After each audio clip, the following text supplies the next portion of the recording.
எங்கள் நட்பு கொஞ்சம் கொஞ்சமாக வளர்ந்து, அதாவது ஒரு உயிர் 2 உடலுங்கிற மாதிரி நாங்கள் ஆகிட்டோம் நாளடைவில்.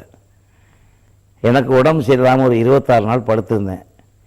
காலையில் 8 மணிக்கே என் தலைமாட்டில் வந்து உட்காந்து ராத்திரி 10 மணிக்கு தான் போவார். நட்புனாக்கா அந்த மாதிரி எங்களுக்குள்ள அண்டர்ஸ்டாண்டிங்.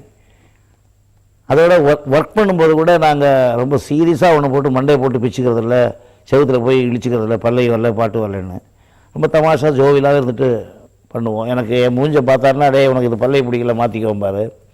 இப்படி ஒரு நல்ல அண்டர்ஸ்டாண்டிங் வந்தது. அதே மாதிரி எங்கே போனாலும் நான்லாம் போக மாட்டார். ரஷ்யாவுக்கு போயிருந்தார், அப்போது என்னை கூப்பிட்டு போனார். என் மேலே அவருக்கு ஒரு தனி அபிப்பிராயம், அன்பு. அப்படி நாங்கள் அண்ணன் தம்பி மாதிரி பழகிட்டோம். அவருக்கு என்ன மனக்குறை இருந்தாலும் என்கிட்ட ஓப்பனாக சொல்லுவார், நானும் அவர்கிட்ட ஓப்பனாக சொல்லுவேன்.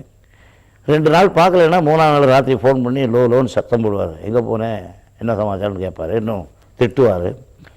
இப்படி எங்கள் நட்பு வளர வளர கடைசியில் எல்லா இடத்துக்கும் போகும்போது என்னை கூப்பிட்டு போனார். அவர் மேலே போயிட்டார், அங்கே கூப்பிட்டு போவேன், என்னை விட்டு போயிட்டார்.